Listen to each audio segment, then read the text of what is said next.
Really pleased to hear that coming from him, because he's a hard-nosed coach. You are Locked On Fantasy Basketball, your daily podcast on fantasy basketball.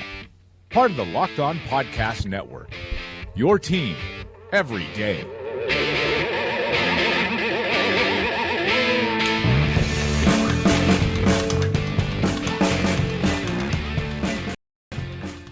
Hello and welcome to the Locked On Fantasy Basketball podcast, brought to you by Fantrax and Basketball Monster. And today's Locked On Fantasy Basketball podcast is brought to you by SeatGeek. Download the mobile app for the easiest way to buy tickets and use the promo code LOFANTASY to get yourself a $20 rebate on your first purchase. The show is also brought to you by our Patreon sponsor, Dino Vasic. So thank you to Dean for being a sponsor of the show. And if you want to sponsor the show through Patreon, head to patreon.com/redrock_bball. If you've got a company and you want to sponsor the show, hit me up on email, redrockfantasybasketball@gmail.com, and we can discuss our very reasonable sponsorship packages that you've seen plenty of companies take advantage of, and get the word out with some engaging advertisements. My name is Josh Lloyd, and as always, you can find me on Twitter at redrock_bball. We have got some really interesting action on Monday to talk about, so let's get to it. We're also going to talk about the 3 games on Tuesday, and just a heads up, it is a disgustingly bad DFS slate for Tuesday. The 3 games, value all over the place, really striking me as a GPP only type of a night. Things can change in the 12 hours between when I record this and when the games kick off. But at this point, it's a very, and I don't even know whether I'll play or not at this point for DFS, but it's not looking ideal. Let's start things off with the monstrous line of the night. Paul Millsap of the Atlanta Hawks. Now, it hasn't been Millsap's best season. I think that everyone would recognize that, but he turned in a monster in the overtime victory against the Blazers. 21-9 for Millsap, 1-3, 5 assists, 2 steals, and 4 blocks. A perfect 12 of 12 from the line, and not so perfect 4 of 12 from the field, but otherwise a very good performance from Millsap. Now, we want to talk about Millsap for the year. He's barely ranked inside the top 40. He's ranked 46th over the last 2 months, but I do still get lots of questions assuming that Millsap is a top 20 player. You know, do I trade so-and-so and Millsap for whoever the other players are? But it's assuming that Millsap is a top 20 guy. We've had 4 months or 3 months of him not being a top 20 guy, and the reason that he's not a top 20 guy, there's 2 reasons. One of them is his block numbers are way down. He's at 1 block a game when he was at 1.7 last season, which was an abnormally high year for him. We've also seen his field goal percentage dip from 47 to 44. And there's 2 words that can describe why that's happened. And one of them starts with Dwight and the other one starts with Howard. Because he doesn't need to block shots because Dwight Howard's doing that. And Howard is not moving out of the paint. So Millsap's not in there. He's stretching the floor. Before, when Horford was there, they could both do the exact same thing. Stretch it out to the elbow, take it out from 3, and they could rotate who's in the paint, who's on the perimeter. With Howard, it's Millsap, you're out. So you're out taking more of these long-range shots. So he's taking an extra 3 a game. He's hitting them at a better percentage, 33%, but he's still not a good three-point shooter. He can hit threes. He's not a good three-point shooter. And that's dropping his overall shooting percentages and hurting his fantasy value. So he's gone from a 47% shooter to a 44% shooter. He's gone from 1.7 blocks to 1 block a game. He's seen his rebounding dip from 9 to 8 per game. And all this comes with an increase in threes, an increase in scoring. He's hitting his free throws at a better rate. He's getting more assists. But the big drops in those other areas have really hurt his value. So, and as I always say with rankings, in the end, they don't mean jack shit. But if you're relying upon different sort of things that Millsap used to get you, they're not necessarily there. Slight increases in strengths in assists, or decent increase. Half an assist a game is a big difference. A point a game extra is a decent difference. An extra percent on his free throws is relatively significant, although he is taking more attempts, which is sort of nullifying that. And as a general rule, the free throw shooting in the NBA is improved this year, so that maybe that's not as an improvement as what it might seem on the surface. But I wouldn't be viewing Millsap as a player who is coming back to being that top 15, top 18 type of player. But his last 3 games, he's a top 10 guy. In 39 minutes, averaging 23 and 7 with 4.5 assists. He's got his blocks up, as he had the 4 today. So that obviously helps those numbers. He's had 4 today, but 1 in the other 2 games. So don't look at this, oh look, he's ranked 9th over the last week, he's coming back. It is highly influenced by those 4 blocks he had today. So all in all, Millsap's solid. But Millsap is what he is now. This is the guy he is. He's a 3rd, 4th round type of player with what's currently happening in Atlanta this season. And given his age, being 32 years of age, I don't think he gets better than this. So I think this is what you should be anticipating from him moving forward. But still, a good enough night from Paulie to get himself the monstrous line of the night. Let's talk about today's sponsor, today's wonderful sponsor, and that is, of course, SeatGeek. Buying tickets online for sports and concerts, it used to be a confusing process.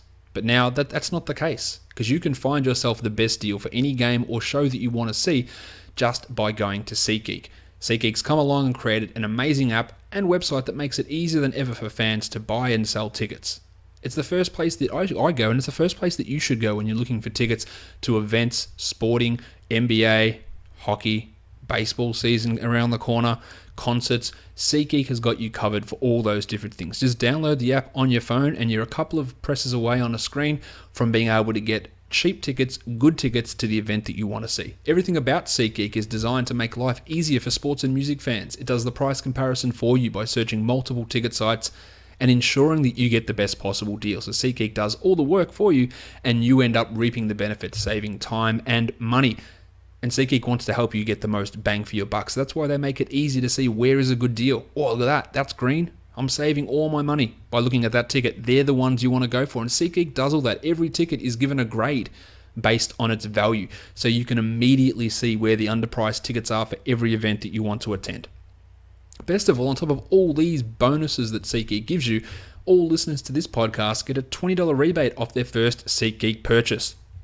But to get that $20 rebate, it's simple. Download the app. Takes you approximately 5 to 10 seconds. Go to the settings tab and click add a promo code. Enter that promo code, which is LO Fantasy. LO Fantasy. Enter that. Even if you're not buying a ticket, just go in and enter your promo code LO Fantasy, because it tells the guys at SeatGeek that you came from us. It helps boost this show up and helps increase my ability to put on better shows and increase resources, and helps keep the literal lights on. But it gives you $20 when you make your first purchase on SeatGeek as well. So once you make that first purchase, after you've entered your promo code, SeatGeek will send you a $20 rebate. So download that SeatGeek app and enter the promo code LOFantasy today. The waiver wire line of the night, Mick Beasley of the Milwaukee Bucks. Bees, super cool Bees. He started as he's done in the last couple of games with Jabari Parker out, but this was a little bit of a different performance from Bees. He dropped 23 points, had 3 rebounds, 4 assists, 3 steals, and a block. And of course, whenever a performance like this comes out, do I add Bees? Let's add Bees. Do we add him? Who do I drop for Beasley? And you know what I'm going to say. You know what my number one thing is. How's the opportunity? It's there. Well, it's not my number one thing, because I've got numerous things that you always want to look at. How's the opportunity? It's there. Jabari's gone. Mirza Teletovic has no trust on Maker. Not going to go with him. John Henson out of the rotation again, apparently, because Jason Kidd doesn't know what he's doing. How's the opportunity? It's there. The minutes are there for him. The second thing I want to look at, how was the shooting? 10 of 13. So impossible to replicate. So that's what we have to have a look at. So look, that's a great performance from Beasley. 23 points, fantastic, but 77% shooting. Let's look at the other game that he started in place of Jabari Parker. 7 points in 26 minutes.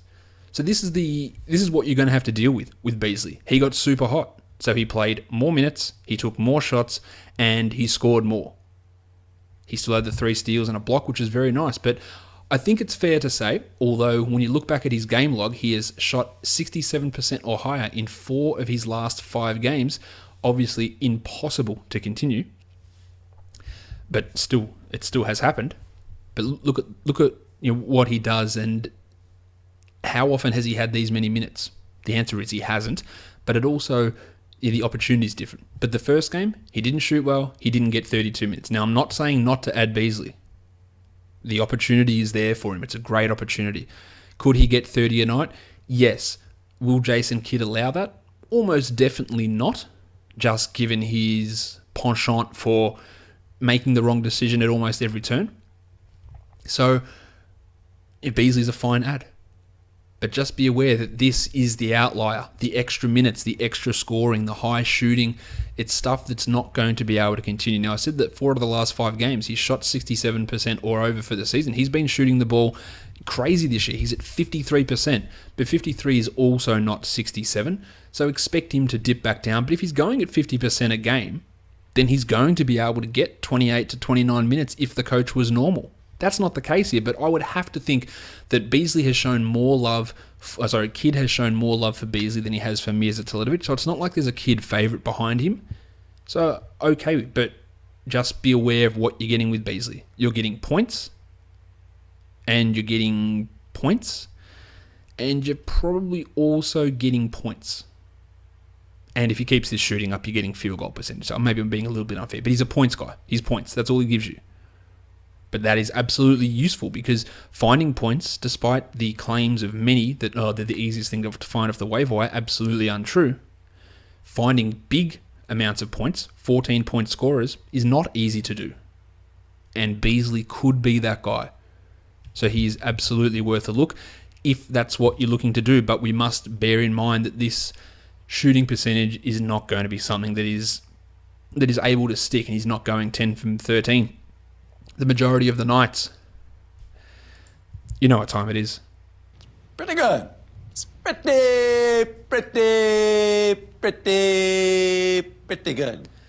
Now, just a quick warning to someone that sorry, I don't remember your name, but someone that wrote a review saying that I do go on about Nikola Jokic too much, acting like he's the best player to ever step foot on a court. So if you're sick of me talking about Nikola Jokic, fast forward 5 minutes, because there's going to be a fair bit of chat about the big man from Serbia at the Denver Nuggets. Nikola Jokic is your young gun of the night because he had 17, 21, and 12. He had 2 steals, and I won't say single-handedly, but he orchestrated an absolute demolition of the Warriors. It was one of the funnest games that you could watch if you aren't a Warriors fan, and not because you hate the Warriors, just because you see a young team completely undermanned, missing 4 big men, missing 60% of their starting lineup with 9 active players, and those 9 active players including Johnny O'Bryant, Mike Miller, and Malik Beasley. They were 3 of the 9 active players, and to see a young team come out and literally throttle the Warriors was amazing. And a big shout out to NBA League Pass as well, who for some reason blacked out every single one of my games due to geographic location restriction. I live in a different country, dickheads. I don't need to be blacked out. Thankfully, the Nuggets game was on NBA TV, so I was able to watch that. But NBA International League Pass, fingers out of rectums. Get it fixed. I don't need a geographic blackout. I don't live in the market of Philadelphia or Charlotte or whatever game was on. I live on a different continent. Fix it. The game was super, super fun. So all you Aussies or other international people who I know have got the same issue, once the game unlocks, you want to watch a replay, do it, because it was ridiculously fun to watch. Now, Jokic, let's talk a little bit about Nikola Jokic. A couple of weeks back, I gave my picks for All-Star reserves, and I put Nikola Jokic in there. I also copped a lot of shit for it. Come on, Josh, can't put Jokic in there. I know you love him. He's not an All-Star. Not yet, not yet. Isn't he? Is he? Who wouldn't have Nikola Jokic on a team over DeAndre Jordan? I reckon the answer would be nobody. Nikola Jokic should have been an all-star in my opinion. I'm going to talk some fantasy in a sec, but I put this up over on the Facebook page and Instagram page today. But since Nikola Jokic re-entered the starting lineup on December the 15th, he is averaging 20.8 points per game, 0.9 threes, 10.2 rebounds, 5.5 assists, 0.8 steals, 0.8 blocks, and his shooting slash line is 61, 42, and 82. And he has a PER of 26.7. He has a box score plus minus, this is for the season, a box score plus minus of 8.2. He has an offensive rating of 129 and a defensive rating of 111. He is 5th in the entire NBA in box score plus minus. He is 7th in win shares per 48. He is 9th in PER, and he is the second player in offensive rating in the entire NBA. Nikola Jokic is an all-star. He is in the best 24 players in the NBA, in my opinion. He continues to get better. And initially the debate was, is it him or Nurkic? Cool. That was a good debate. Then it was, okay, who's better, Jokic or Porzingis? Now, I said I preferred Jokic last season. I would have had him as second in the Rookie of the Year. And I actually said last year, you know what? He's not too far away from Towns. I still would have given it to Towns, but he's not far away. The debate legitimately is now, who is better, Jokic or Towns? And that is not me being a Nikola Jokic handjob expert. This is me being serious. Like, who is better? Is Towns or Jokic better? Not a crazy question. He's passing. Forget the best passing big man in the game. Forget that. How about the best passers in the game? He's got the best passing center in the game. Lockdown. There's no you can throw me Marc Gasol, that's fine. Jokic is better.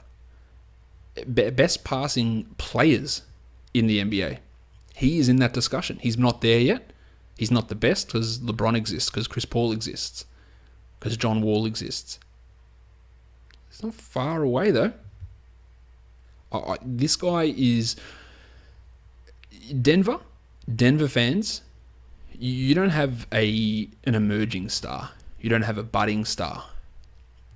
I don't even know whether you've got a star. Because this guy is is he a superstar? No, because not enough people know him. But is his level of play there? It's pretty close. Is he the Marcus Bontempelli of the NBA?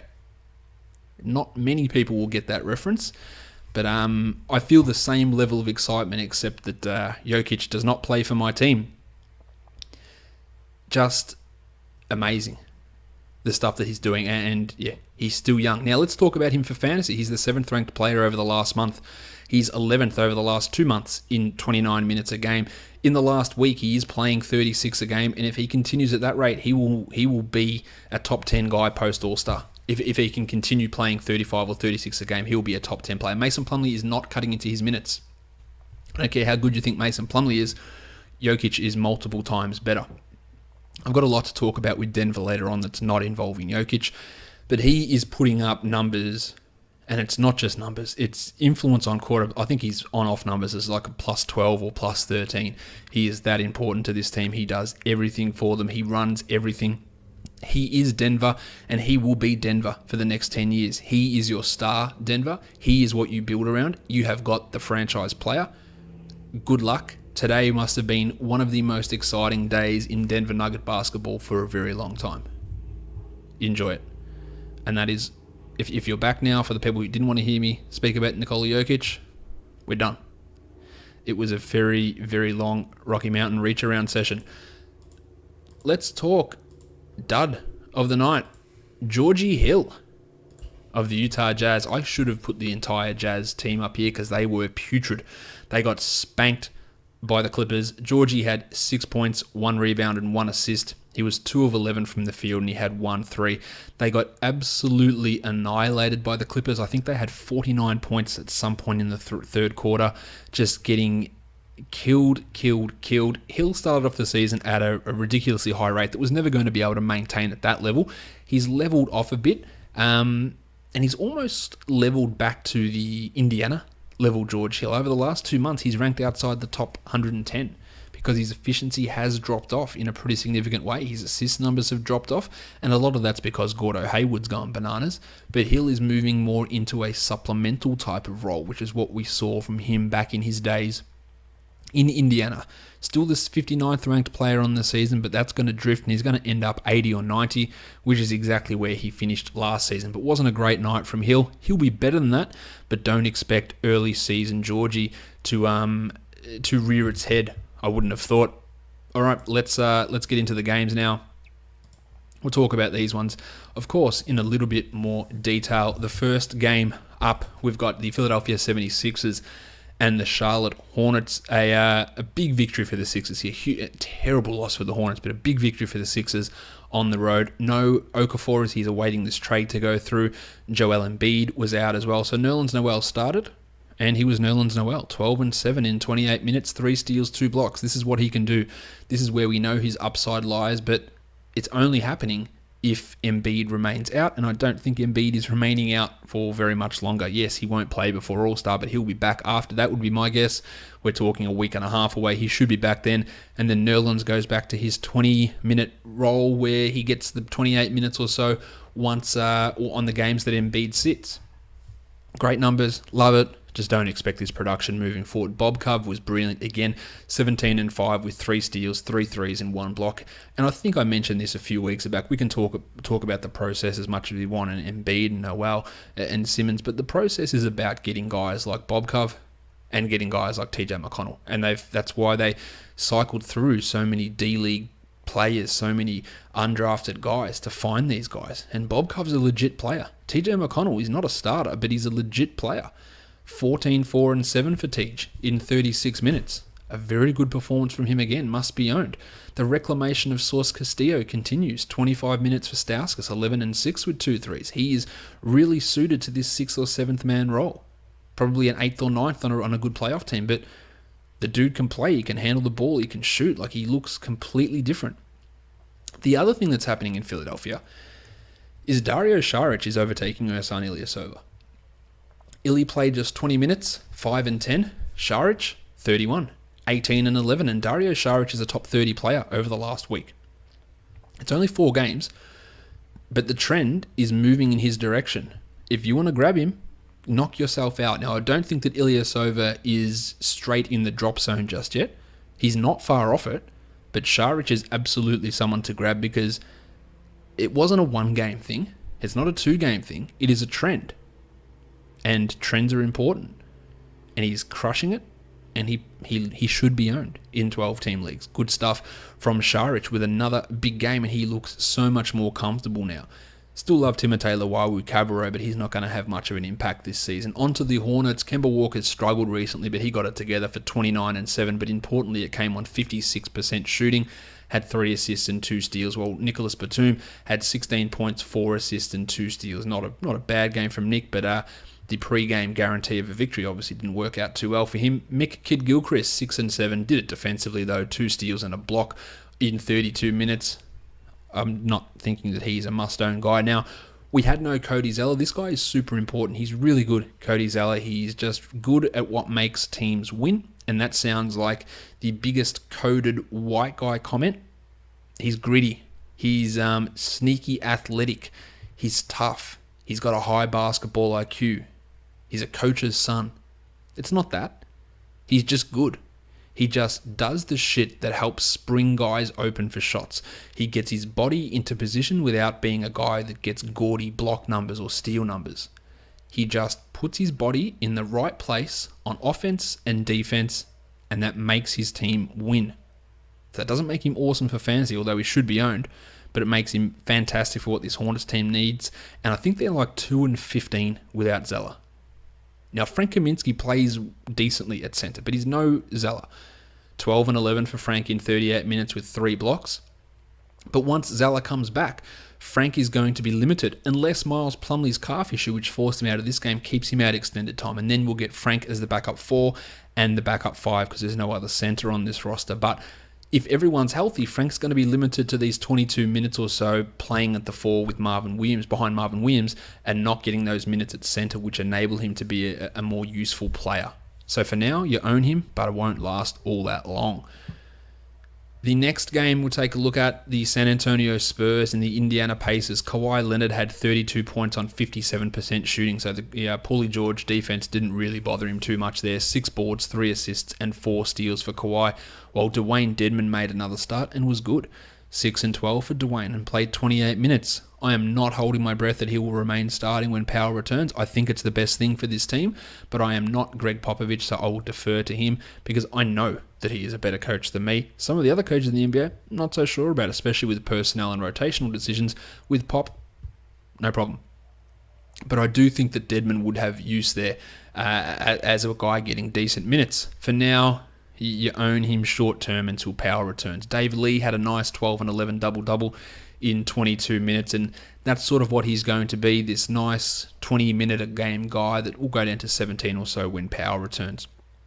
Tone Parker didn't get the quartet of 30-minute games. He played 29. He had 12 points with 4 assists. I thought he was in line to rest, but it didn't happen.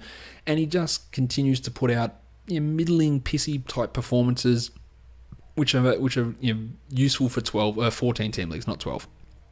LaMarcus Aldridge, speaking of being useful for 14-team leagues, he's been putrid. 19 and 7 in 36 minutes for LaMarcus on 32% shooting. Now, the shooting has been abysmal for a long period of time. It won't continue to be this bad for the rest of the year, but I wouldn't be expecting a second half surge like we saw from LaMarcus last season. I just don't think he's that good.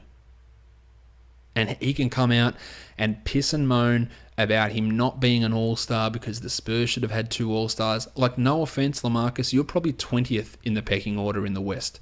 You had the 12 guys that made it. Easy Chris Paul, easy Rudy Gobert, easy Nikola Jokic. That's 3. Easy Mike Conley. Who else would I have over LaMarcus? Maybe we're getting... CJ McCollum, Dame Lillard. LaMarcus, man, you're not the top 12 in the West. You maybe get to the top 20, maybe. I'm sure there's other names that aren't coming to me off the top of my head there, but you are not an all-star, mate. You have not been that good, and you aren't that good. Still good, but not as good as what his reputation might expect him to be.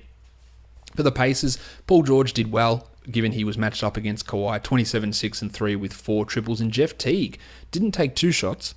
My name is Jeff. But still only took 8 because good old Monte Ellis, Ballhog Monte, is back there taking shots. He took 10 of them. He was piss poor inefficiency-wise.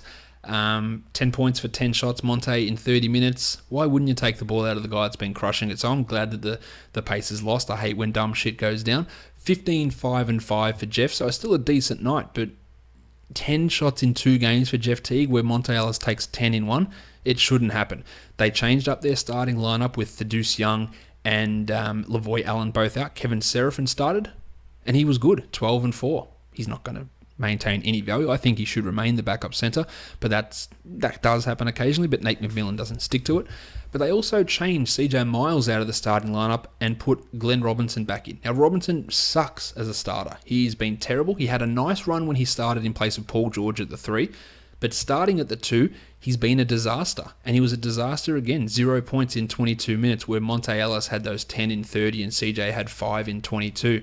Yeah, Monte's a 14 to 16 team league guy. The little dog is probably worse than that, while Miles is a 14 to 16 team league guy as well. Miles Turner had a good night, and he'd been struggling a little. 22 and 6 in 36 minutes for Miles Turner. The Orlando Magic and the Miami Heat. The Magic needed to come out strong because they were terrible in their last game, but they came out, they knocked off the Heat, so a huge win for them. Serge Ibaka had 17 and 8, and he had a 1-1 and came on 7 of 9 shooting, maybe an audition for his future team. I don't necessarily think that's what happens, but a decent performance from Serge. He's never coming back to what he used to be, but he's been okay this year. Mario Hezonja, probably his best game of the season. He went back to the bench with Aaron Gordon returning, but played 16 minutes, had 11 points, including 3 threes. It's a little fluky because it came on 4 of 6 shooting, but it was good to see him actually get some minutes instead of being buried as a DMP CD. I love patterns. I love recognizing patterns. I love seeing patterns play out and then laughing at them. And the pattern that I'm laughing at here is Frank Scott Skiles Vogel starting Alfred Payton, benching Alfred Payton, and then realizing, you know what? Alfred Payton's our best point guard. Let's play him more minutes, and let's ramp his minutes up, and then he'll play well, then we'll start him, and then he'll suck for half a game, and then we'll bench him. And then the same shit will happen again. Frank, CJ Watson's not the answer. I know that. You know that. Every dickhead in the world knows that. But why were we going through this charade of playing him more minutes? Well, the charade reversed. CJ played 17 minutes for 5 points, while Lord Alfred had 20 in 31 minutes with 5 rebounds and 4 assists. Are we just going to go through this again? Leave Payton on the bench for 2 more weeks, play him more minutes, then reinsert him to the starting lineup, and he plays well, then he sucks for a game, and then you bench him, and you bring some other retread hash with initial first names to be the starter. DJ Augustine, CJ Watson. Let's start CJ Wilcox next, just so we can jerk Alfred Payton around. You still hold on to Payton, and even when he gets benched, because it doesn't stick, because these other guys are terrible. But you hold on to him for now. Evan Fournier bounced back as well. 24, 2 and 4 for Fournier in his 36 minutes, while Aaron Gordon, who I mentioned, did return. He was back to just being sucky Aaron Gordon. 8, 6 and 3 with 2 steals and a block in 29 minutes. But with Gordon, we've got 1 game left until the All-Star break, till the trade deadline. I'm holding him. If he's available, I'll grab him. Because there is a better than neutral chance of Ibaka getting traded, because the organisation realises, A, it was a shit trade, and B, our best young player with potential is being played out of position, and we probably need to get him into the right position. So there's a chance that Ibaka moves, and that enables Gordo to move into that role and play the 4, and that could see him flourish. It could see his block number, well, it should see his block numbers rise. It should see his field goal percentage rise. It should see his rebounding rise, and it should see his scoring rise, and that would make him a valuable player. Bismack Biyombo was bad, 2 points, but did have the 10 boards, while Nikola Vucevic had 13 and 17 with 3 steals. Onto the Heat side of things, Hassan Whiteside 12 and 19 with a pair of steals and a pair of blocks. A good night from Whiteside, while Dragic had 22 points in his 36 minutes. It was the return of the saviour Dion Waiters, 23 points in 34 minutes for Dion, 2 rebounds, 6 assists and 2 steals, and it came on big volume and big percentage, 53%. This guy just continues to amaze me, and this actually directs my attention. I don't promote other podcasts very often that aren't part of the Locked On Network, and I'm sure you've all listened to this, but if you haven't listened to Bill Simmons' podcast with Kevin Durant, you absolutely need to do it. It was, it's probably the podcast of the season, to be honest. Durant was completely open. He was completely honest. He was humorous. He was dropping F-bombs left, right, and center. He was very funny. He was very engaging. He was very personable. And I thought it was an absolutely fantastic podcast. And if you haven't listened to it now, I suggest, look, you've already downloaded this podcast, so good. But stop this podcast, go and listen to Kevin Durant, and then come back and maybe re-download this, give me some extra download numbers, and listen to it later. But you need to, and that brings me up because KD talks about playing with Dion Waiters, how Dion's like, and KD's like, Dion Waiters, like, I know everyone in the NBA thinks they're good, but Dion Waiters legitimately thinks that he is the best player in the NBA. And he'd be like out there screaming for the ball, and they would just have to say, Dion, like, settle down, man. Like, you're not the first option, you're not the second option. Just get back in your box, mate, and just calm down. And it was really good. So go and listen to that podcast. But that brings me back to Dion. Joshie Richardson won't be back until after the All-Star break. So Dion's going to keep rolling like this. He's going to struggle a little bit when Joshie returns. But the numbers are rolling, so you keep rolling with him. Tyler Johnson had 13, 3 and 2. So a nice game from him, but nothing spectacular. Whereas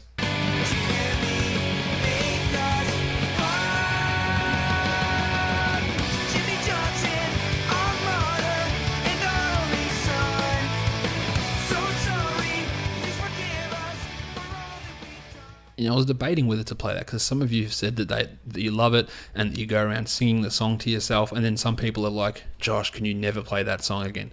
I'm probably not going to never play it again, to be honest, because it's my podcast and I like it. But yeah, it's a little bit polarizing, I guess, but majority of people have liked it. But regardless, Jim Johnson, 28 minutes, 15, 3 and 3, 3 blocks, just getting shit done. That's basically his motto. And with Dion back, Wayno Allington went down to 21 minutes, 6 points, and that's where you can expect him to remain for the majority of the season, if not lower. The Memphis Grizzlies and the Brooklyn Nets, Mick Conley, 32 points with 6 assists, while Gasol had 19, 9 and 8, and a steal and a block. He has been ridiculously good. Well, both of them have been really, Conley and Gasol, but huge numbers from Mark in a real Massive rebound season. The best news, though, I think here for Memphis is the play of Brandon Wright, who played 21 minutes and had 17 points. He's always been a hyper-efficient player, but he was 7 of 9, and it's good to see him, A, play 21 minutes and get back in business. We've barely seen him over the last 2 years. The re-emergence of Brandon is going to severely hurt Zach Randolph. He played 19 minutes and he was playing a lot of backup center minutes, 7 and 3 for Zebo. And if that's going to push more minutes to Zebo, which it didn't really in this one, but if it does, that means JaMychal's going to cop it. I haven't thought that Green and Randolph have been 12-team league guys for a very long time. I've said that quite often. But this is really, really putting the nail in that coffin. There was no Tone Allen, so Jim Ennis started 5 and 5 in 28 minutes, while Chandler Parsons had 2 points in his 25 minutes with 7 rebounds and 2 assists. The minutes are coming up. It's not there. Move on, unless you're number 1 in your league and you can just afford to sit back and laugh at everybody else. On to the Nets. Rondé Hollis Jefferson, 25 minutes. So it wasn't 28, it wasn't 21, it was in the middle. So in other words, we have absolutely no idea what's going to happen with him on a game-to-game basis. 25 minutes for Rondé, 13, 3 and 2 with 2 steals. If he was getting 30 a night, he would be a guaranteed must-own player. I have no doubt in my mind of that. But unfortunately, it's just not going to happen because Kenny Atkinson thinks, how can I dick with this rotation as much as possible? That's pretty much what he's done. Out of nowhere, Spencer Dinwiddie played 29 minutes, 17 points with 4 triples and 3 rebounds. He's just as likely to play 14 minutes in the next game.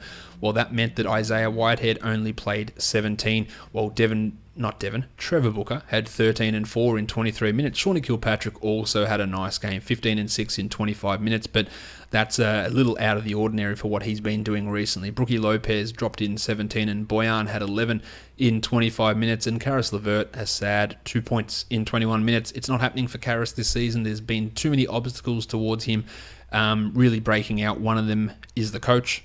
Not saying that Atkinson's a bad coach at all, just saying that he's bad for our fantasy purposes. So Karis is not going to happen this season. Still love him long-term in Dynasty, and with this drop-off now, go buy low. Because I think that he could be a top 100 guy next season. But not this year. Detroit and Milwaukee. The epitome of Marcus Morris. This is Marcus Morris. 40 minutes, 59% shooting, and he gives you 26, 5 and 3. He just bludgeons fantasy value through volume of minutes and lucky shooting.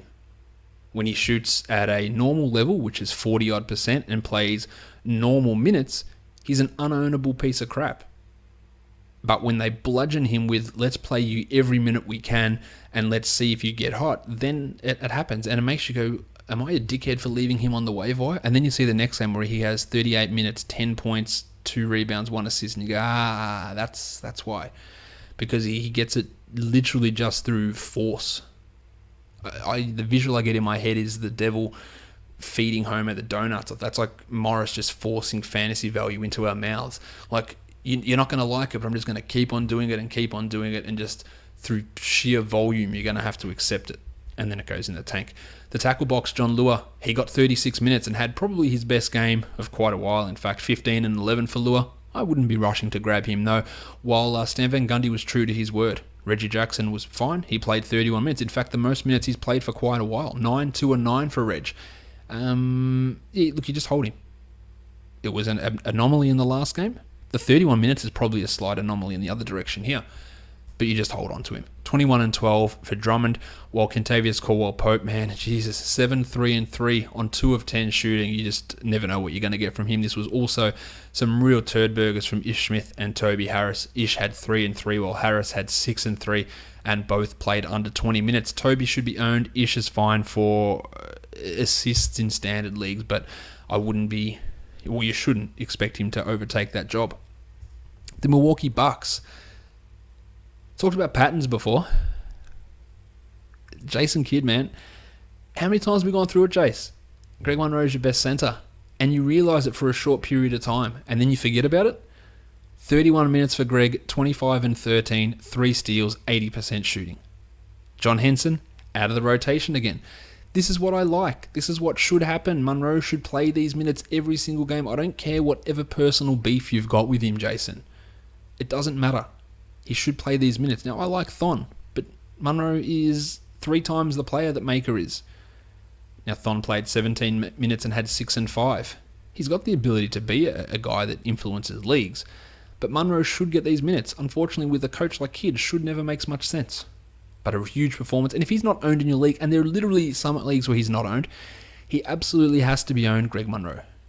Tone Snell had a nice performance, 16 points with 4 triples in 30 minutes, and unfortunately it was Malcolm Brogdon that suffered the return of Chris Middleton instead of Snell. Now Middleton played 18 minutes and had 11 points with 3 assists. They are going to go slow with him. There's no doubt about that, and he may not end up making an impact, but that's 2 decent games in a row for Middleton that he's actually played. So you can own him, but he's going to be your worst player in nearly every situation, at least for the next few weeks. Brogo, just the 21, 7, 1 and 5. I would still hold if I own him, but as with so much that happens with Jason Kidd, you never know. Matty Dellavedova played 27 minutes and went scoreless. He had 5 assists and 1 steal. He is not a 12-team league player. Whereas Mirza Teletovic, who hit 6 or 5 triples in the previous game and scored a lot and was better than Beasley, played 10 minutes for 0 points.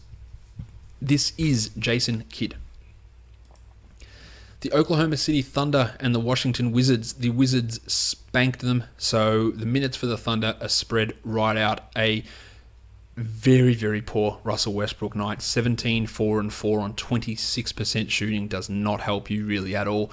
While Cam Payne stepped up and played 23 minutes, had 12, 3 and 2. I like Payne, I won't get into it too much, but he will be, in my opinion, or he has the upside to be a top 50 player once he gets his own team.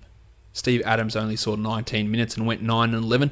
And it must, I know I ran out, I forgot where we were in the pattern, but it must have been Joffrey Laverne's turn. 29 minutes for Joff. 17, 6 and 4 in his 29 minutes, while Domantas Sabonis played 23 and Jeremy Grant played 25 minutes. Vic Oladipo only played 18, had some foul trouble, and they just got their pants pulled down. Was not a good performance from Oklahoma City at all. On the flip side, the Wizards crushed it. Johnny Wall, 15, 4 and 14 with 2 blocks. Otto Porter, see what happens when you give him some shots. 18 and 12 with 2 threes and 2 blocks. 55% shooting. Second most attempts on the team. Love what Otto Porter's been doing. Markieff Morris, fantastic. 23 and 6 with a pair of steals.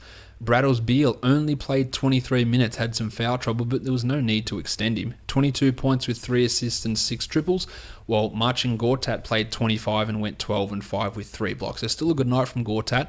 But importantly in this game, we saw Jan Mihimbi increase to 15 minutes. He is going to keep increasing, and it is going to hurt Gortat.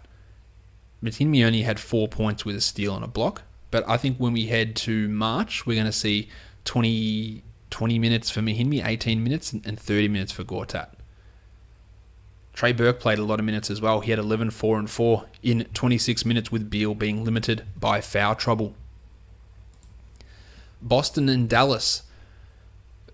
Marcus Smart's really good. I've been on the Marcus Smart bandwagon for quite a while. The shooting is abysmal generally, but even with the shooting of Marcus Smart, as poor as it has been, even with that shooting, he is a top 80 player in the last 2 months, even shooting under 40%. You punt field goal percentage, we're talking top 50, top 60 type numbers. Over the last 2 weeks, he's a 44% guy. So he has really taken a step forward. 19-3-3-2-1 is a huge line from Smart. And yes, there was no Avery Bradley. Yes, there was no Jaylen Brown, although Jaylen Brown doesn't really impact it. Yeah, Bradley does, and it's going to impact what Smart can do. But he has to be owned in basically every situation. But I can totally understand it if you're on the border with field goal percentage, you wouldn't want to hurt it. But he's doing so much in so many other areas. Isaiah Thomas, great night. 29, 1 and 8, 47% shooting. You should not complain at all, and this is exactly where, when I say regression, this is where I think he gets to. And that's not bad. It's really bloody good. It's just not supernova good. Do we get excited about Kelly Olynyk? No. No, we don't, because it's Brad Stevens and we know the track record. But that's 2 big games in a row for Kelly. 29 minutes here, 15 and 7 with 2 assists. Big minutes, big production, 2 straight games. I know enough to not get excited because I've seen it before. Yeah, Olynyk will do this and you go, okay, all right. I see what's happening here, Brad. We're going to play him these minutes. He's going to produce. And then he comes out and plays him 12 minutes and you go, Brad, This is your best option. This has been your best option for a couple of years now. This remains your best option. Hold out hope, cross your fingers, but it's not a run out and go, yeah, it's happening. It's happening, because we've seen it all too often with Kelly Olynyk.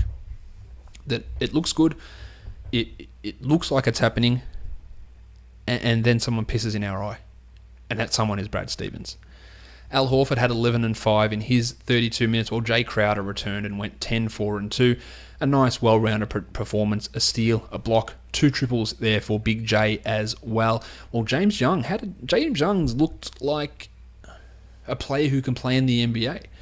He's basically doing his version of Nick Stauskas this season, being a guy that you go, shit, why is this guy in the NBA? To being, okay, he can contribute. Now, Young has had his rookie option declined, so it'll be interesting to see exactly what they do with him, what if he ends up on a team. But he's looked okay for this team this year, which is more than you could have said for him at any time previously.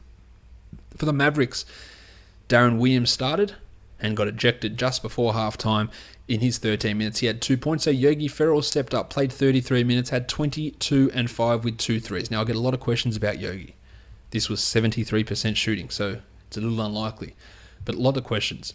People seem to get sucked in with Yogi a bit, and I don't know why it is.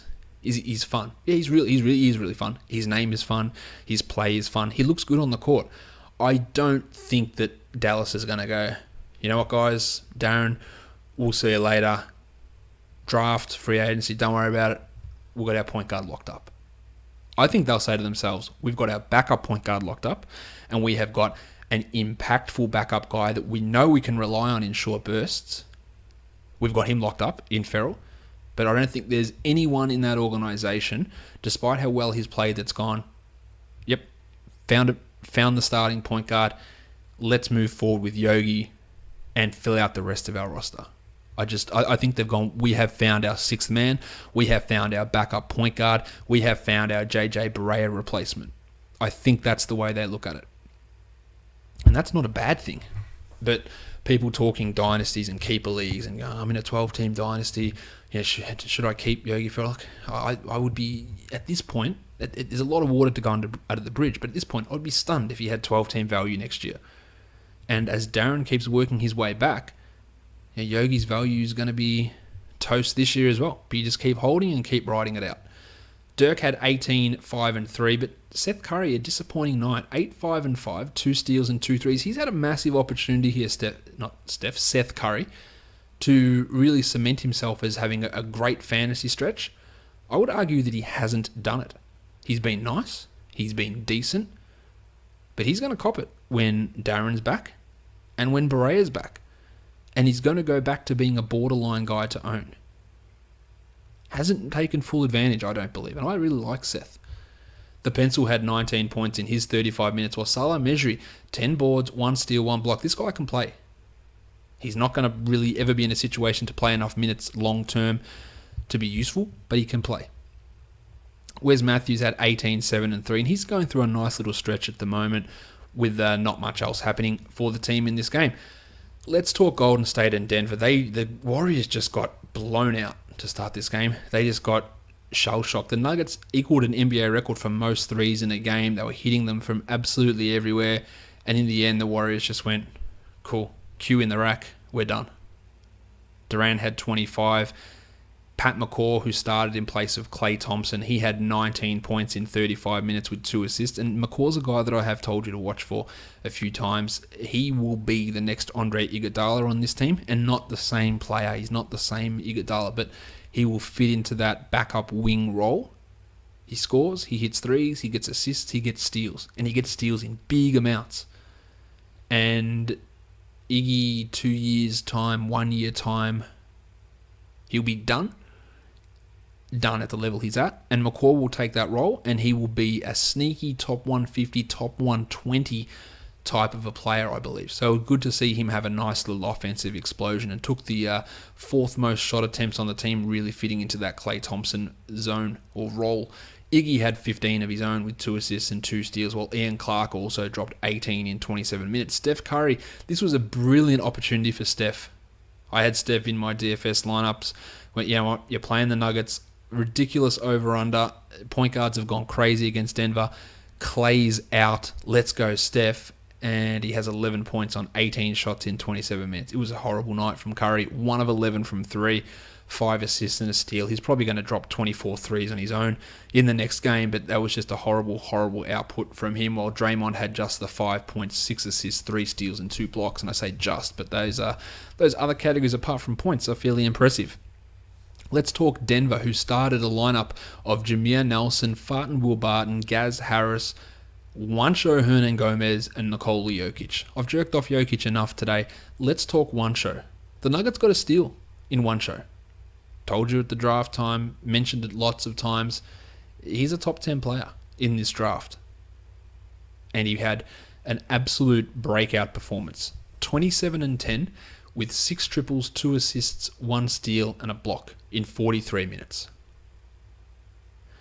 As always happens, when a player does this, grab Juancho. Do I grab Juancho?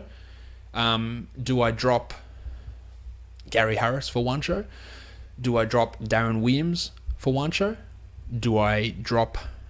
What other ones did I get today? Do I drop Terrence Jones? Do I drop Willie Hernan-Gomez for Juancho? Do I drop Lou Williams for Juancho? And all in all, a lot of those names, you go, yeah, they're not that great. And I love Juancho. I love what he can do. But listen to this list of names. Danilo the Rooster Gallinari, Wilson Chandler, Darrell Arthur, Kenneth Faried, Mason Plumlee. 5 players who play Juancho's position were not in this game. 5. Love Juancho. He's not getting minutes over Gallo, over Chandler, over Plumlee if they decide to play him at the 4, which they will for a couple of minutes, but not for big chunks, but they will for a couple. I could easily, and you know I could make the argument that Juancho should play over Faried, because I believe I've made that argument probably a little bit prematurely earlier this season. And Darrell Arthur, who's hitting over 50% of his threes. So, yes, I love Juancho. Yes, all of those names, Faried, or not all of them, Faried, Gallo, and Chandler, have been mentioned on the trade block. I will give my left nut if all 3 of them are traded. I just don't see all 3 of them going. And you would literally need 4 of those 5 guys to not play for Juancho to have a role this big. Now, I think Juancho's role should be increased. I think the acquisition of Mason Plumlee makes Kenneth Faried the most likely to go, because Faried was the backup center, right? Nurkic was there, but he wasn't playing. Faried was the backup center. So Mason Plumlee is the backup center. So Faried's minutes that he was playing at the 5, they're not there. So half of his minutes or so were at the 5. So they're not there anymore. He's not playing them anymore. So now what is he going to play? 17 minutes a game? 15 minutes a game? Why do we need him? Get rid of him. It opens up the maneuverability to get rid of Ken Faried. And then Juancho can take those Ken Faried backup power forward minutes. Start Juancho, start Darrell, start Wilson, start whoever. But there's not 30 minutes there for Juancho at this point. Numerous things will have to go down. 3 of those guys will have to get traded, and no one will need to come back at those positions that's better, because we know the Nuggets, they are pushing for the playoffs. They are pushing for the playoffs. So they are not going to say, let's trade all these guys and let's start a rookie who had a good game against the Warriors. So get excited. You should love Juancho. He makes it look easy. He is much better than Billy, in my opinion. Not that we're really comparing them, but people will want to. He is a better player than Billy. I have been on this guy for a long time. I know how good he can be. And I hate when I have to be the negative person on a player that I really like. But I feel like I have to do it with Juancho here. There is just so many... and Manny Mudiay was out as well. So Mudiay plays... It's just more minutes that go away from guys like Fart and Will Barton in the backcourt. And they have to move up to the 3 a little bit. It just pushes everything out. We had 6 guys out of this lineup today. 6. I just don't see him getting a role that's going to be impact. Now, I think that him starting next to Jokic is going to be fantastic for this team moving forward. Like, love it. I think it's going to be awesome for them. I just don't see it happening this year. Jameer Nelson was great, 23, 3 and 7. Jamal Murray had 14, 1 and 4. Nelson is absolutely worth holding until Moutier comes back. But even then, I would still keep holding because we saw Moutier come back the last time and play like 18 minutes, 22 minutes, and Nelson still get more of the playing time. We'd want to just roll it out. And a lot of the time, like you grab people like this, and Yogi Ferrell, guys like that, and when they're in injury situations, and they're not an automatic drop when the player comes back. Let's just see how it works out. And then if you didn't sell high or whatever, well, who cares? You move on, and then you just grab whoever's available then. But I don't think there's any point in really making a preemptive drop of these sort of guys. It's the same thing with Plumlee. We don't know exactly how it's going to work, but I think he's going to struggle to get 25 minutes a night. And that means he's going to struggle to have standard league value. I think there's a chance he struggles to get 20 minutes a night. But let's just see. Let's see how it goes. You play season long, and generally you can afford to give it a couple of days and go, let's just see what happens here without making knee-jerk reactions. All right, man, I've spoken for so long today. I apologize, guys. The Clippers and the Jazz. Blakey Griffin, 26, 10 and 6 with 2 blocks. He has been fantastic since returning, while DeAndre Jordan had 10 and 13. He had 3 blocks as well. A pretty nice night from DeAndre. And the Clippers, as I said, they smashed the Jazz. Jamal Crawford went 11 points on 56% shooting again, so continues to shoot at a high rate, while Austin Rivers had 15, 3 and 3. And interestingly, Luke Marmute played 38 minutes. He was on Gordon Hayward for the majority of this game, played more minutes than Gordon, but it forced Raymond Felton into a 21-minute role. So we saw him move to the bench. We saw his minutes then come back up to 30. He started, he went back to the bench. Really hard to get a grip on him, but he's not a guy that is a high upside guy, that's a must-own guy, that's a must-hold player. If there's someone else you want, consider him expendable. On the Jazz, Gobert had 10 and 14 with a block. Favors had 13 and 3 with a pair of steals and blocks. But what can we read into this? This was a smashing.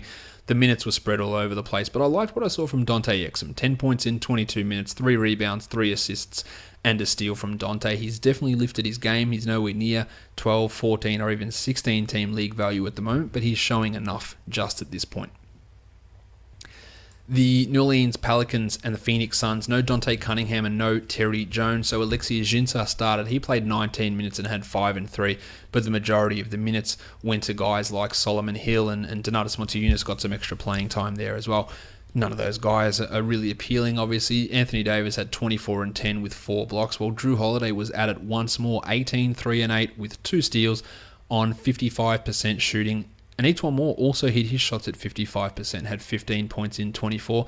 He returned after a couple of days off for personal leave. He's been great over the last couple of weeks, Etuan, but still just a 14 to 16 team league guy. Bud Hield didn't grab anyone's snag today, but played 23 minutes, had 8 and 5 with 3 assists, 2 steals, 2 steals, and 2 threes. Sorry, Bud can improve. I just don't see it. Tariq had 15, 4 and 4 in his 25 minutes. I think he's a tough standard league guy as well, to be honest. Eric Bledsoe, 37, 2 and 5 with 3 steals. A massive night from Bled, while Devin Booker did what he pretty much does all the time now. 21 points on 47% shooting, 2 triples, 3 assists, a steal and a block. So nice production, piss poor rebounding. 1 rebound only. That is, it's almost impossible to get 1 rebound. But this is just what Booker does. PJ Tucker, 16 rebounds in 33 minutes. He had a steal. He had 11 points. A nice game from Tucker. Really just a specialist for 12s and 14 team leagues. While TJ Warren, the confusion reigns. 0 points in 26 minutes for TJ. 3 rebounds. Fine to own, but he's going to be your worst player. So in most cases, he's just going to be on and off your roster. Marquise Chris racked up the fouls, 4 fouls in 16 minutes, so just add that on to repeat, while Tyson Chandler returned and played 28, and Alex Len had 19 minutes, 10 and 7 for Len, 4 and 8 for Chandler. Chandler's a guy you own, Len isn't, but at some point you would hope that Earl Watson makes that switch. I put absolutely zero faith in that being the case. The last game of the night was an overtime game. It was the Atlanta Hawks and the Portland Trailblazers. The Hawks get the victory on the back of Paulie Millsap and Tim Hardaway Jr. 25, 7 and 4 for Tim with 4 triples. And I always make the point with Tim, and it nearly always is the case. Tim Hardaway had a big night. What did he do? He scored at 60% on 25 points with nothing else. Okay, cool. Wasn't the case here. 25, 7 and 4, 4 triples, 42% shooting. And that makes me go, okay, shit, all right. we remember that Tabo Cephalosha is out, but the thought has to come into our head.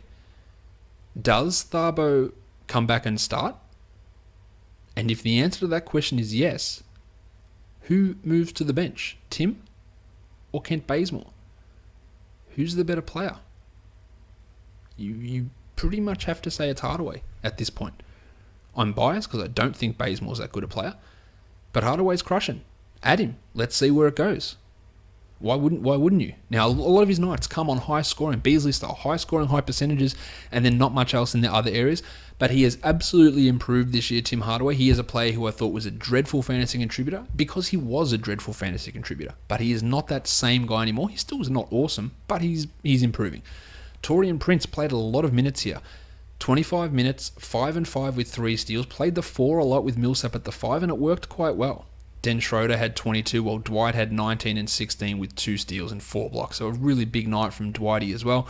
DeAndre Bembry came in the first quarter, then didn't really see the court again as Torian Prince was the rookie wing option.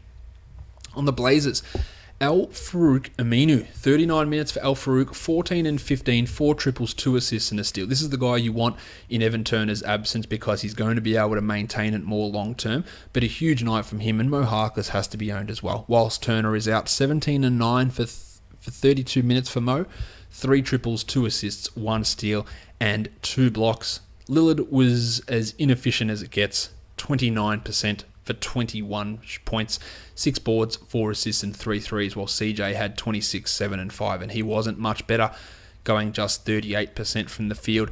The Blazers, to my opinion, somewhat comically started a front court of Noah Vonleh and Myers Leonard. Just no idea. When you've got Ed Davis on the roster, why on earth are you starting Myers Leonard? He was putrid, 2 and 6 in 24 minutes, while Eddie Davis, this is why Ed Davis, to me, should start. He should start over Yusuf Nurkic. 27 minutes for Ed, 11 and 13, 3 assists and a block. 1 of 6 from the line is atrocious, but he should start. And he is a chance to be the low-key winner out of this acquisition of Yusuf. Nurkic will not start the next game, I don't believe, and they will ease him in off the bench. And then they said he will have a chance to earn the starting role. I think we can rule out Myers Leonard from being that guy. It's just not happening for him. But Eddie shouldn't be ruled out. I like what we saw from him. Alright, after I just waffled on and talked shit for an hour, I'm going to take a quick break, and then we're going to be back to preview the 3-game slate for DFS for Tuesday.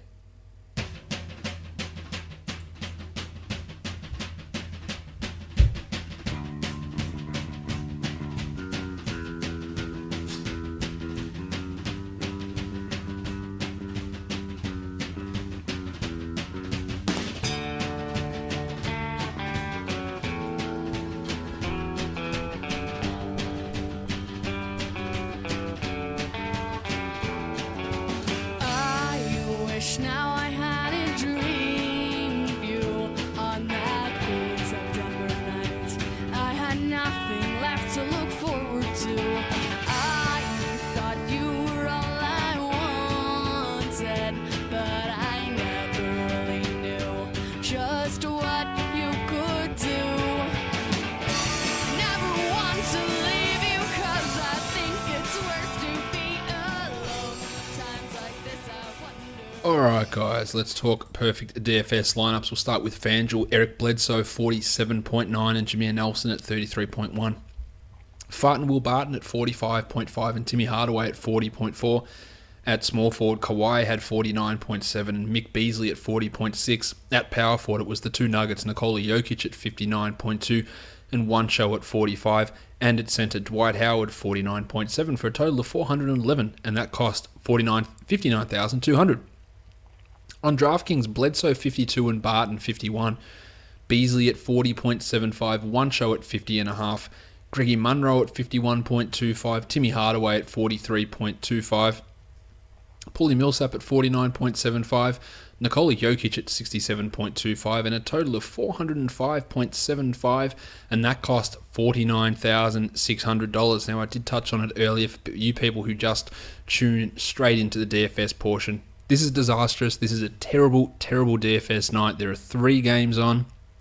They are not good games in terms of DFS value that's coming our way. There's people out all over the place. There's unsure situations. There's nothing locked in as a certainty. It is a nightmare of a DFS night, so be careful with what you outlay. Unless things really open up as no-brainers, at this point it's not looking awesome. Toronto and Chicago. The Bulls have Dwayne Wade, Paul Zipser, Nikola Mirotic, and Jim Butler all listed as doubtful. Pat Patterson from Toronto is listed as questionable. So we're assuming Wade, Zipsanity, Mirotic, and Butler are all out. So we're going to get doses of Michael Carter-Williams, Jaren Grant, Rajon Rondo, Doug McDermott, Bob Portis. Just who knows? And they could get their ass kicked as well. So not really sure why the Raptors are only favoured by 7. Maybe because they've been struggling, but this Bulls team might struggle to get to 7. That's how poor it's looking there. Now, if Pat is out, we'd expect Jakob Poeltl to start, but I would expect Bebo Nogueira to be the biggest beneficiary along with Jonas Valanciunas in that situation. Let's talk point guards, and I don't really want to with Chicago because who knows what's going to happen. Rondo is at 4,800. I wouldn't be putting any faith in that. Jaren Grant at 3,600. Want to take a punt on a cheap guy? Grant can absolutely be your guy in this situation because all it takes is for him to start off well, and he could find himself with 29 minutes or so. That's the way that this game is going to look. Mick Carter-Williams is the one I think we want to go for. He's at 4,600. He dropped 27 in the last game. And in those other matches with Jim out, he did step up in the majority of those. This is basically the time every single season that Jimmy Butler is out. Every season he is out at this time. Knees, wrists, heels. And for some reason, Jim Butler, and I'm a Bulls fan, but Jim Butler, he's an Iron Man, man. No, definitely want Jim Butler. He's an Iron Man. He's actually not. He misses 15 games every season. He struggles to get to 70 games a year. He's older than you think. He's been broken down by Thibs. He's injury prone, man. He misses a ton of games, and he always misses them at this time. Missed them last year. Knee injury. Now he's got this mystery heel problem. Always misses games at this time of year. Very, very weird. I'm not being conspiratorial, but he just always misses games at this time of the year. Kyle Lowry, 8,500. Rick Rubio carved up the Bulls the other day. We don't have too many high-priced players around on this slate. We've got Boogie, we've got Townsy, we've got LeBronald, and that's really about it in terms of high-priced players. So you could easily find 8,500 for Lowry. Doesn't sound that expensive when there's so other few options. He has destroyed the Bulls in the past, 55-point average over the last 3 games, and there's no reason to think the destruction changes unless the game is a blowout. Now, the Raptors have been struggling, so maybe they just keep running it out. And realistically, Dwayne Casey just goes, Kyle, play 39 minutes. I know there's a pattern of you getting hurt every March and being terrible, but I don't care because it's important that you win an 18-point game by 25 points. That's important. So that's what Dwayne will likely do. So no reason not to love Lowry. 8,100 on DraftKings makes it even more appealing. The shooting guards. Well, Carter Williams is actually listed as a shooting guard on FanDuel, so you must really like that there. He's at 5,200 on DraftKings with a $1,000 price rise.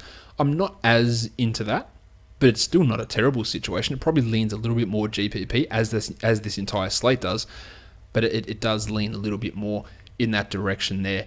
The other shooting guards, we've got DeMar DeRozan, another really solid way to spend your money, 8,700 on FanDuel. He should be able to get 40 against this Bulls team, and he comes in at 8,000 on DraftKings as well. 40 should be what you're looking for, so no problem with using DeMar there. Denzel Valentine should get some extra run for the Bulls, but he is unreliable. He can have an occasional good game, but GPP if you're getting real desperate. DeMario Carroll at 4,200 has been solid, averaging 24 over the last 3, playing more minutes. I don't like DeMario, but on this sort of a slate, 4,200, fine. It enables you to get Lowry, DeRozan, LeBron, Boogie, Towns. It enables you to get these guys into your lineup by putting a guy like that in at that sort of a price tag. You can also go with Dougie Mack at 3,800. He has a history of destroying the Raptors. He averages 34 points against them. 34. Doug McDermott. He's averaging 11 in his last 5 games in general. but 34 against the Raptors. So if you believe in that, sure. I wouldn't trust it, but I would definitely look at him as a GPP because he's going to get more minutes with Wade, with Jim, with Zipser all out, and Nicola. He's going to get minutes, and he could turn it on. Again, Terrence Ross, doubtful. Well, not doubtful to play, but doubtful to produce. At power forward, Taj Gibson had 7 points in the last game. He's at 4,600. Hey, Raptors, do you want to trade for Taj? I think you should. Taj Gibson at 4,600 feels fairly solid at that sort of a price.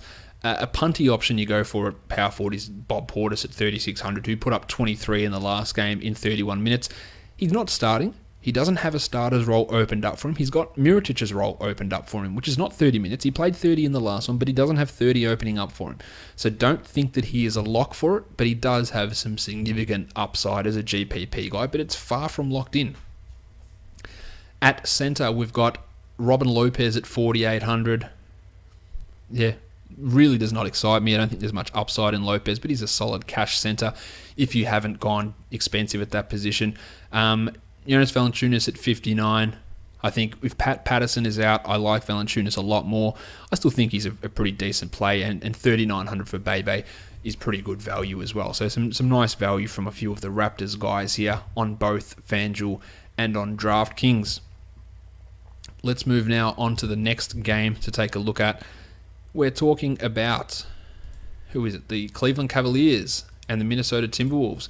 Kevin Love has already been ruled out, and now he's getting a second MRI on his knee soreness. It is a little concerning. Absolutely, it's a little concerning. And someone said, do I preemptively grab Channing Frye? I think he gave me two names. Who do I grab? Channing Frye or... who was the other one he gave me? Dick Jefferson, maybe? Or Derek Williams? I don't think any of them are becoming must-own 12-team league guys, but they'd be interesting streaming-type options. But I am worried about Kevin Love. Absolutely worried. The Cavs are favoured by 4, and the total is 218.5 points. Iman Shumpert is questionable. If he is out, DeAndre Liggins would get a start, but it's hard to rely upon him if any sort of regular production. Rick Rubio at 6,800. Love the matchup for him. Love the way he's been playing. Kyrie Irving's not a tough challenge for Rick Rubio, I wouldn't have thought, especially offensively. Rubio is an absolutely fine guy to look at, whereas Irving at 9,000, that's expensive. I would definitely be going for Kyle Lowry in that situation. On DraftKings at 8,400, he's a little bit better, but I would still prefer Lowry. You should be able to get 40-odd out of Kyrie, but I don't think he's necessarily the best play on this slate at point guard. Tyus Jones played 2 minutes in the last game. Chrissy Dunn, just the 12. Look, either of them have got an opportunity with that Brandon Rush position not being set in stone, but I wouldn't be falling over myself to use them to see how it pans out. Iman Shumpert at 39. A GPP, I wouldn't mind having a crack at him if he happens to play, but that's really about it, while Kyle Korver also has some GPP upside at his position. As for Brandon Rush, not really seeing it happening for him at the moment, but you never know. He did have some monsters, and it could happen. I'm not saying it will. Andy Wiggins, 7,900. Really like it for Wiggins. I know people love pointing out revenge games, and people will do it today. Greg Monroe, revenge game against Detroit. But as I always say, people never point out when it doesn't work. And Andrew Wiggins is averaging 31 points the last 3 games against Cleveland, which does not indicate revenge game. He's averaging 41 in his last 5. That doesn't indicate revenge game. Now, it could happen, or it could just be the fact that it's a good matchup for him, and he turns in a big performance. But with such a paucity of options, Wiggins is in play. So is his master LeBron James, 11,500. It's expensive for LeBron. Getting that production level back out of him on FanDuel is probably tough. 10,500 for him on DraftKings is okay. But again, you just want points, so you can get points in this sort of a slate by using LeBron.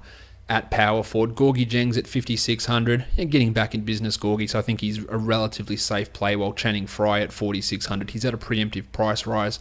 At 4,600, he can be considered, but it's probably pushing up a little bit high, and I wouldn't feel all that comfortable about relying upon him.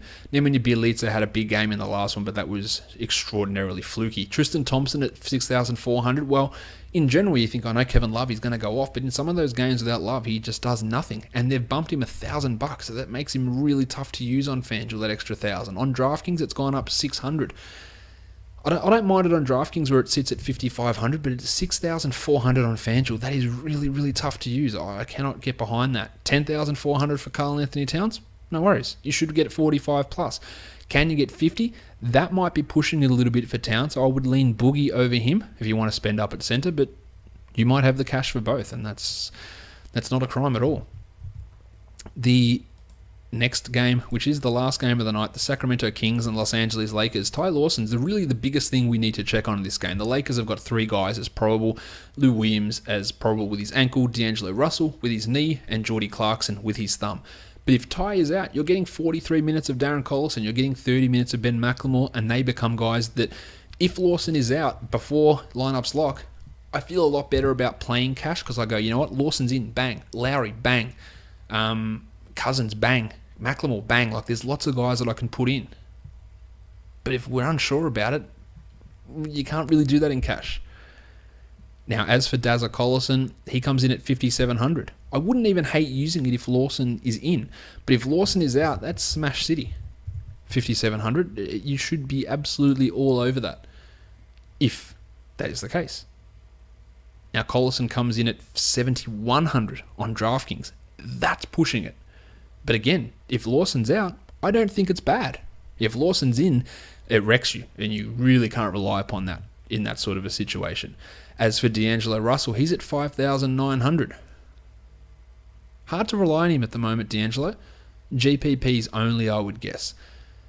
And Ty Lawson, if he plays, who knows, 22 minutes, 32 minutes, we don't know. I don't feel great about it. Aaron Aflalo, yeah, nah. Uncle P's at 4,600, had 37 in the last game, but he has been trending in the opposite direction, so I would look at him as a GPP flyer type of a guy, while Benny Mack at 4,100. You have to love that if Lawson is out. If Lawson is in, I don't feel as confident with it. He still might start, but we'll get a lot of Lawson at the 2 lineups, and that's going to limit what Ben can do, but he has been fantastic lately, and the salary hasn't risen enough to scare me off if we know that opportunity's there. And Lou Williams comes in at 6,100 still. That is far from an ideal price for Lou Williams. Brandon Ingram at 3,800 has not impressed. Upside? Sure. Production? No. But I do like him for GPPs. While Matty Barnes at 5,100. Omri Caspi is out, so Barnesy is good to go at that $5,100 price. I believe on FanDuel, if we look at him on DraftKings, he is the same, and the same sort of story reigns there. Power forwards. Larry Nance at 43 has played well. I don't trust him. I don't trust Luke Walton, so 4,300 GPP. Julius Randle at 5,700. I have zero faith in that, so not interested in Julius Randle really at all. Over on DraftKings, Nance is at 4,000. That's super appealing to me, so that is one I really, really like for GPPs. I still don't trust it totally in cash, though. And at centre, Ivica Zubats at 3,900, averaging 22 over the last 3. Now, the Boogie Cousins situation is a real issue. He's played against the Kings once and he had -1 points. It was only in 2 minutes. But the Cousins thing is an issue. But I think that Zubats can be looked at as a GPP guy for sure at 3,800 on both sides. As for Boogie, 11,400.